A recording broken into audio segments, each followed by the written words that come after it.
What year were you born? 22.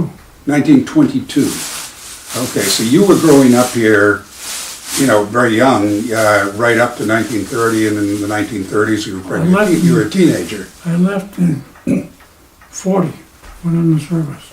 Yeah. Just as several of the boys locally did.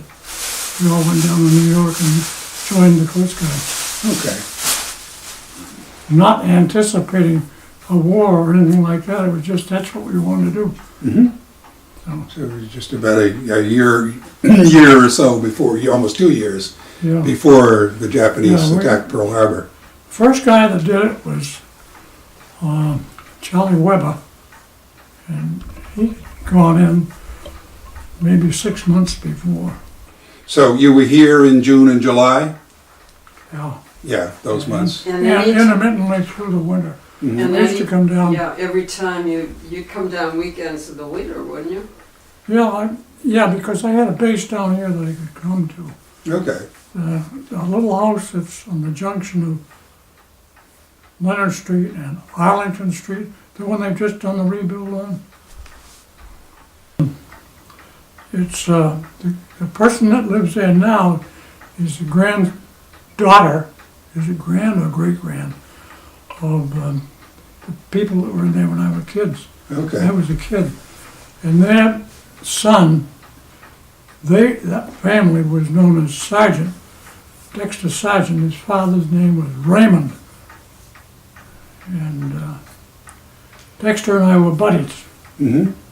And I'd come down here in the winter time. And stay with him. Okay. Stay with them. How did you come down? How did you get here? Well, during the winter time, I'd probably come on the train. Uh-huh. And they'd pick you up in downtown Gloucester? Yeah. Well, Okay. it was a bus. Yeah. Oh, there was a bus that you'd take around. Okay. Yeah. Because the trolley stopped in Trolley. 1920. Trolley wasn't there, no. The trolley was never around when you were. No. I think the tracks were still There around. was a and bus. stuff. Yeah. Tracks were there, but Yeah. they were a nuisance in some places. Yeah. Yeah. You're right. But, no, it was a bus. So did your father come and stay all summer, or was he Well- playing then too? He was a musician, Yeah. and so was our neighbor on one side. The house right in the corner Mm-hmm. was owned by Mrs. Publicover, and her son was a musical arranger, and a good one. Mm-hmm. And my father's parents, not his parents, but his wife's parents, lived in the two houses next. The one where Hank Junker lives now, Yeah. and the big one next to it. Mm-hmm. They were owned by my grandfather and his first wife. I never met her. Okay. Her name was Dor. Yeah. But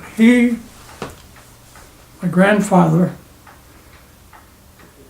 and his first wife's parents formed a business to establish rooming house for summer people.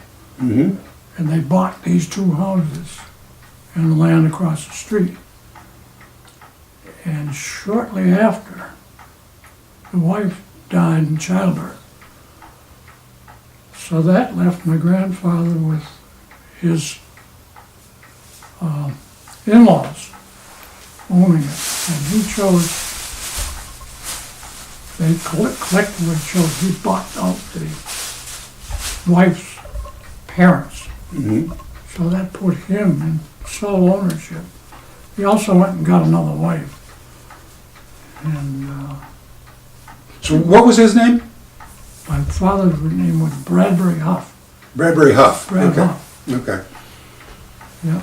Good. And his father's name was Leander, and they've got a history in the village. Good. Huffs do, going back, way back. Yeah. Okay. He had, that family came down, the men came down from Cape Porpoise because of the construction that was going on with new houses. Yeah. They came down because he was a carpenter and a builder. Yeah, I see. yeah, From Cape Porpoise Cape Porpoise, in Maine? Maine. Maine, okay. Yeah. Yeah. I went in there once and was talking with a fellow in the store. His name was Huff. And he wanted to know all about it because he was a genealogist. He was checking into things. Yeah. And I couldn't give him much information, but when I came back, there's a lot of information about Brad and coming down. But that's the connection. So when you were a kid, did you either live in either of those two houses? I mean, Summers or no? Summer house and the big house. You did. You spent summers in the big That house. was my Yeah. my abode, and I had a back room on the first floor, up one, Yeah. first floor up, second floor, I guess it would be, that had a low sill and led onto what was a wash house. They had a wash house off the kitchen. Mm-hmm. Literally did the washing. Mm-hmm. Gotta remember they were taking care of a lot of people coming and going. Yeah. And I could go right out the window onto the roof of this tin building and drop down about this far, and I was a free man. Okay. So, So how old would you have been then? oh boy, teens A teenager? or Yeah. earlier. Or earlier. Okay. Yeah. That was my passage to freedom. So when you came here in the summertime, can you describe, I mean, what you did as a kid? You were living down on River Road, and just any down memories there? Socializing. Mm. Socializing in two fields, mostly with the local kids. Mm-hmm. There was a kid next door to me, Jackie Marr. Mhm. And Jackie got in with Dan Woodbury, lived where Norma Andrews lives now. Okay. In fact, Dan Woodbury took that house, which was a tenement house. There were at least five families living in that house, if you can believe it. Mm-hmm.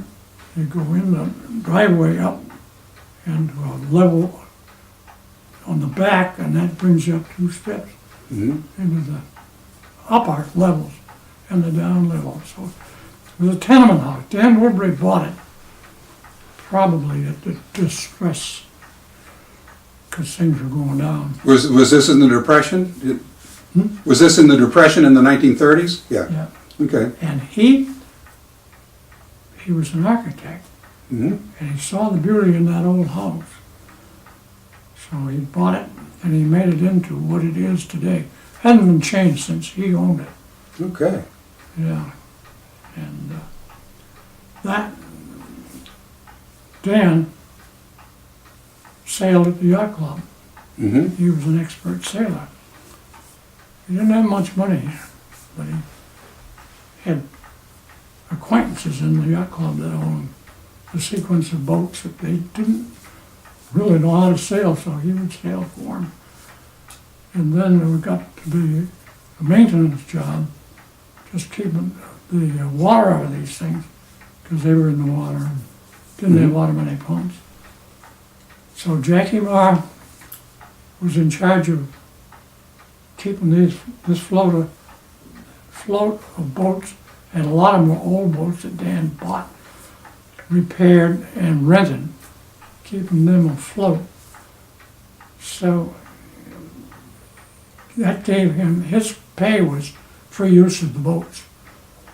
So Jackie and I would sail, and then Dan eventually picked me as a crew. So I sailed with Dan, learned to race, and that got me into sailing. I'd always see the boats sailing on the river. Mm-hmm. I always had that draw, something. Sure. But then I learned how to do it. And so that was social, sort of a mini social connection with the yacht club, but it was just touch and go, because otherwise no connection Mm-hmm. with people in the yacht club. The social connection was with the people in the village. So year-round connections where I would be here all school time, all vacation time from school. And then, even in the wintertime, Back in Annisquam in the 1930s, I mean, what was there for girls to do? What did they do for entertainment? I mean, they probably they could didn't. tease us. Huh? Tease you? Okay. We had, there were things that kids did. There was a period of time when we would have dances. They decided to have a dance. I suppose it was a record for music. So one of the places we had dances was Sarah Andrews' barn, which is right towards the lane. Mm-hmm. It was a great place. Sarah and Hackett. Oh, Sarah Ann Hackett's barn. Okay. I'm sorry. All right. Yeah, I know what you mean now. Yeah. Okay. And Right across from the village hall. yes, Yeah. and then another, I can remember another house was the Stecco house on Leonard Street, down about opposite Norwood Heights. Mm-hmm. It's on the other side of the street. Barbara Had a Campbell. nice, Barbara Campbell. and that was owned by Wiggins. And we'd go there. There would be no parents around. Okay. I don't know where the hell they were. They trusted But you. we had the boys and the girls, and we had a great time. Yeah. And How many of you were there? enough for, there probably were 6 or 8 of us. You know, there's 6 or 8 of us. 6 or maybe 8 of 10, you. Yeah. Maybe 10. Okay. Not a large group, Yeah. because there weren't that many kids around. Mm-hmm. But that was one of the fun things. Did the girls swim? Did you guys swim or? Did you go We to- swam everywhere. You swam everywhere, and the girls too. Yeah, they swam by themselves. They swam by themselves. Okay. Yeah, we didn't have anything to do with them. Okay. That's when he could swim from the bridge to the lighthouse.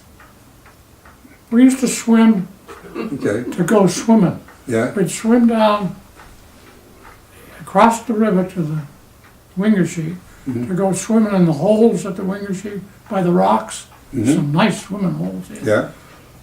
And then we'd swim back. And one day we were coming back, and there was a gal, Dexter Sargent, myself, and Lucille Starkweather.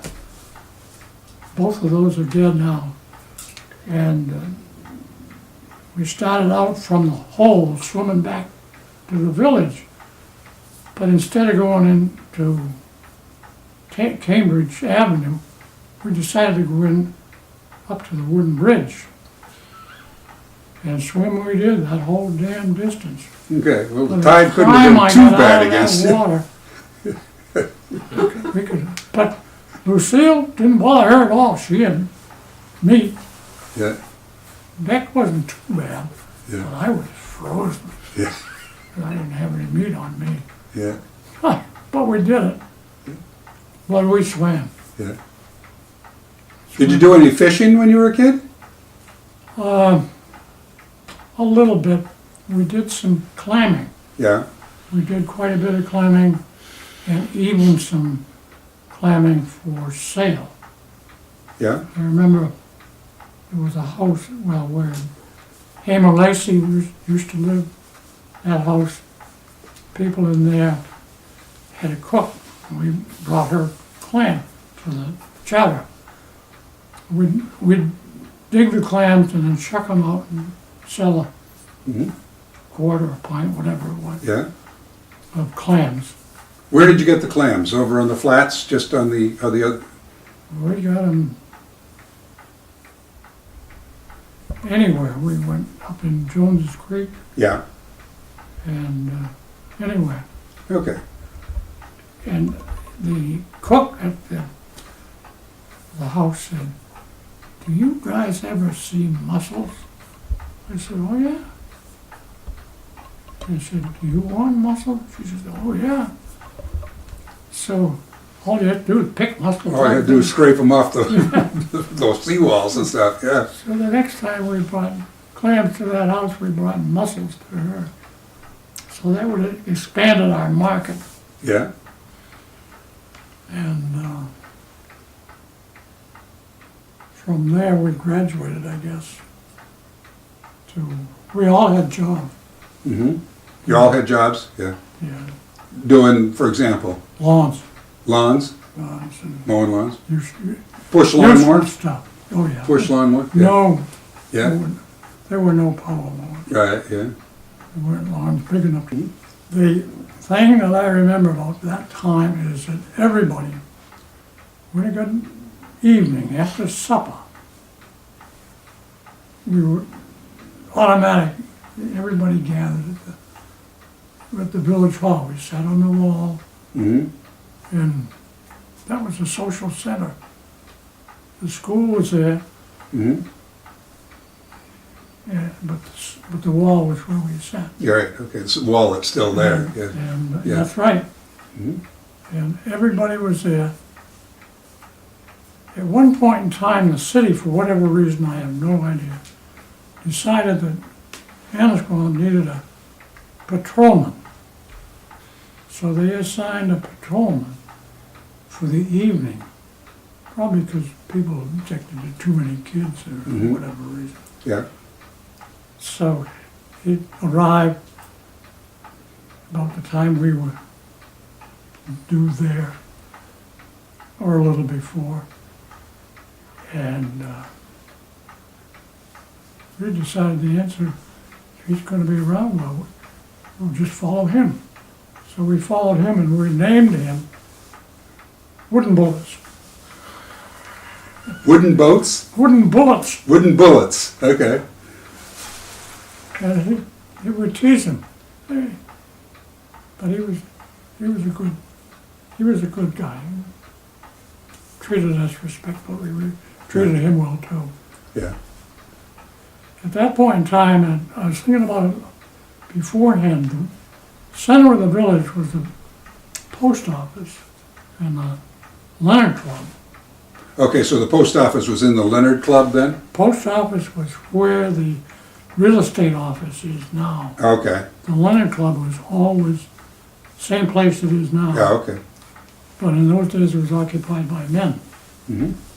And they were usually in there in that little window of the plate with a bunch of cards, Sure, yeah, playing or doing whatever, if it was there, they weren't working. Mhm. But a lot of guys socialized there. yeah, So that was another draw for the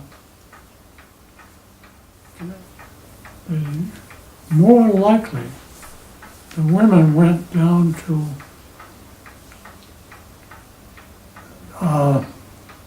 Fanny Ellis, Mrs.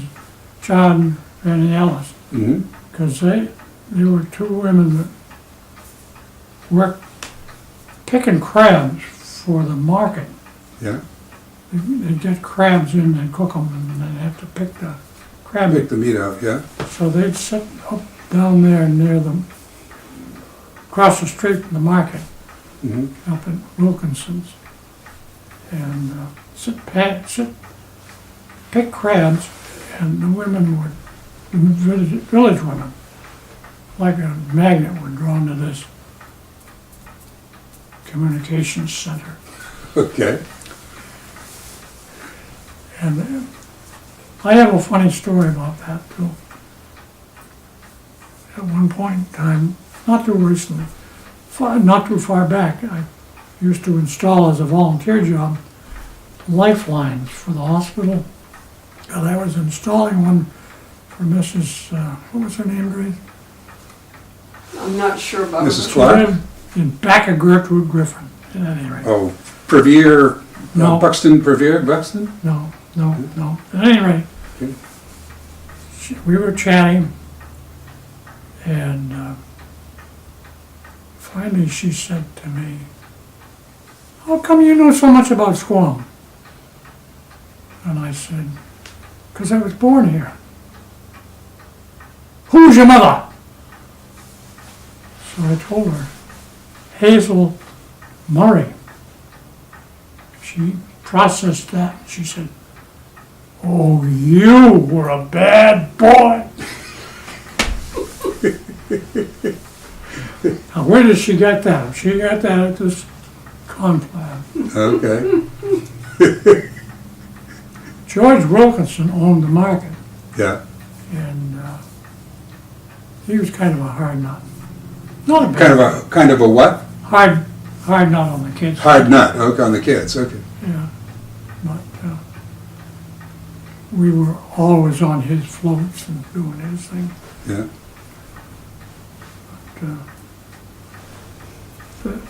So there was a mingling of girls and boys, and the boys,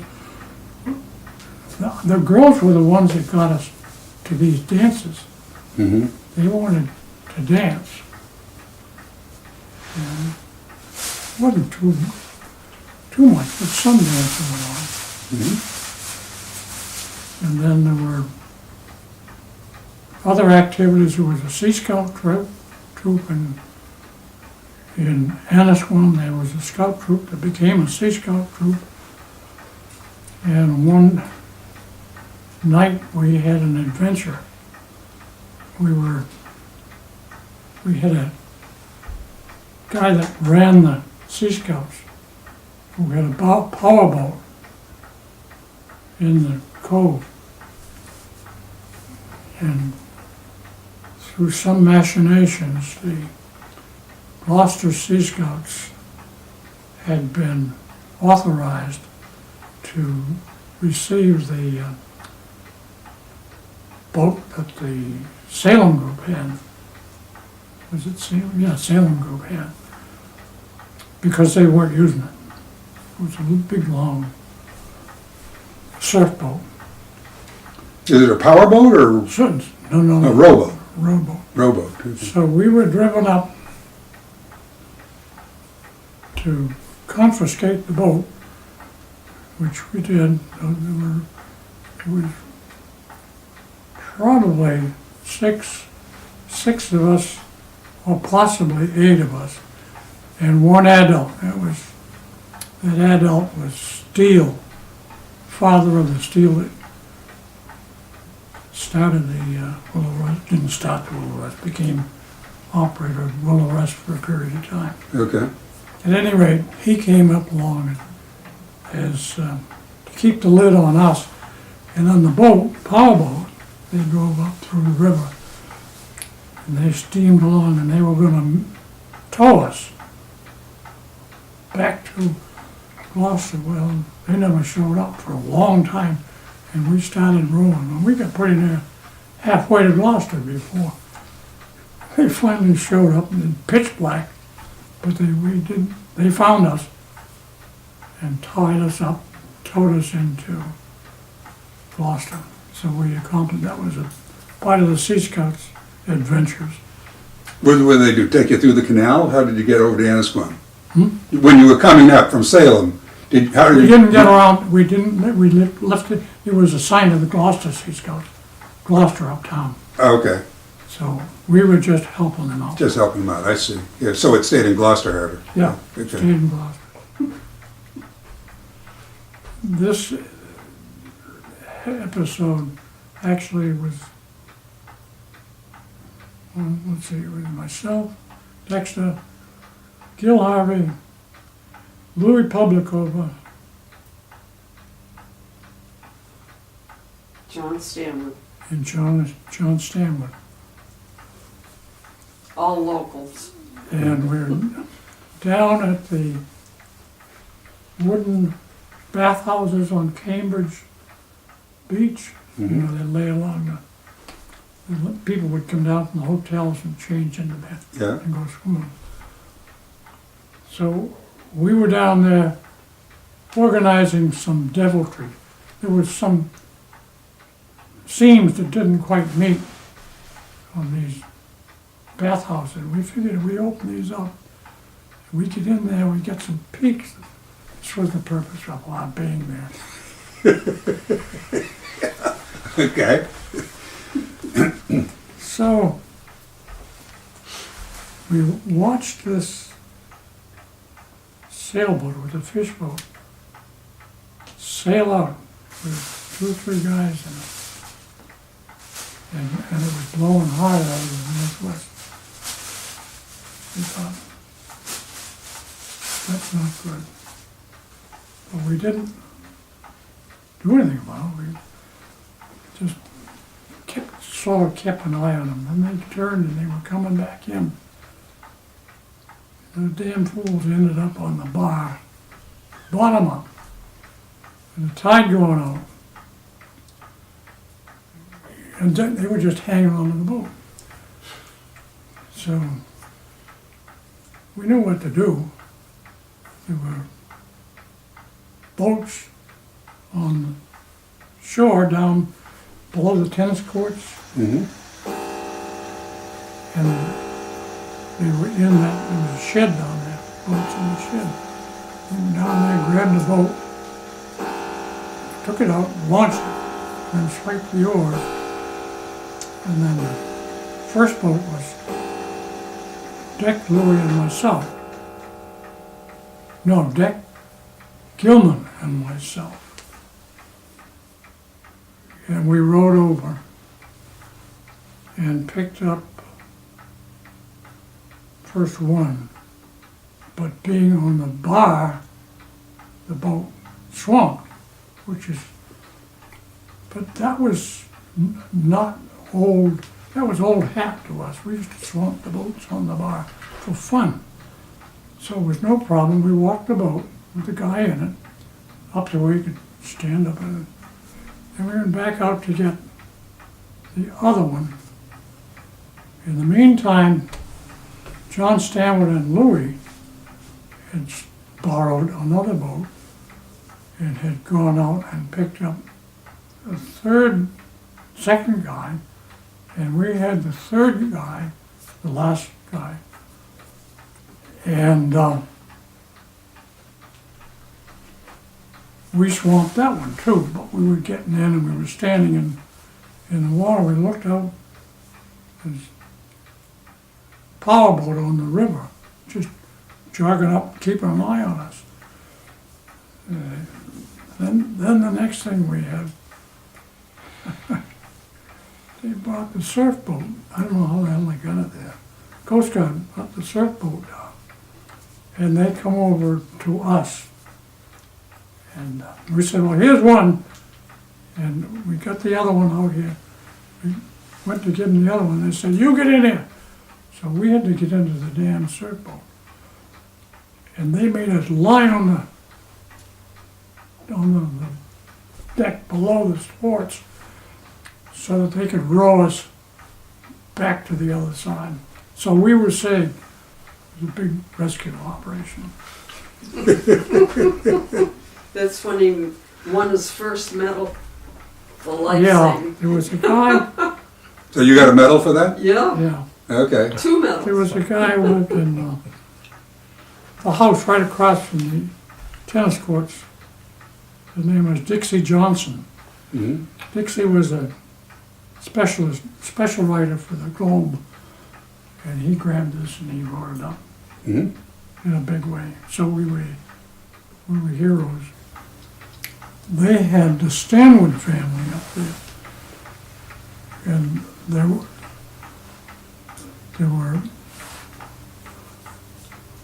I'm thinking 1, 2, I think there were 5 kids there, Mm-hmm. 5 or 6 kids. Big families, yeah. Yeah. Was that Doc Stanwood? Yeah, that Doc would be the oldest Oh, oldest of that kid. tribe. Of that tribe, yeah. Doc and, yep. His brother John just died, what, a year or so ago? Mm-hmm. Younger, John was younger. So, Doc is the guy who was always on the water in and around Squam, Mm-hmm. who handled moorings and stuff like that. Sort of like Brad's doing now. Yeah. But he was a funny guy, never married. And his brother John has a funny story. John was in the Air Force, and he was a top gunner on a bomber. He's up there, and he has a habit of smoking a cigar. He's in flight. He's up there with this is on the Pacific. Mhm. Over miles of nothing, I suppose. And he said, this one particular trip, he says, I kept spotting zeros. I'd call zero, and he'd give a bearing, and then later another one. He said that went on for quite a little bit until I realized it was a reflection of the cigar. But so what he was saying was imaginary. Doc was a great big tall guy. John, his brother, we called Squirmy because he was short and one of those guys that in wrestling, Mhm. you never could hold down. He could always get away. Yeah. We came across the wooden bridge every time we wanted to go to Gloucester. Mhm. Never drove up around the church. Even when you were on a car, you drove down, drove across the bridge. Yeah, somebody told me they lived near the bridge and it made a big noise when It the did, car but went clunk, across. clunk, clunk, clunk, Right. Well, because the planks would be, you remember cows going across the bridge to yeah, graze. they used to take the cows from Harvey's From where? garage. There's two garages down. Okay. One is Rice's, one was Harvey's. The one of Rice's that has been made into a series of condos. Right. And the other one is owned by Ross Lane. Ross Lane. His family. And he isn't doing anything. Ross Lane is not particularly good. So he isn't doing anything.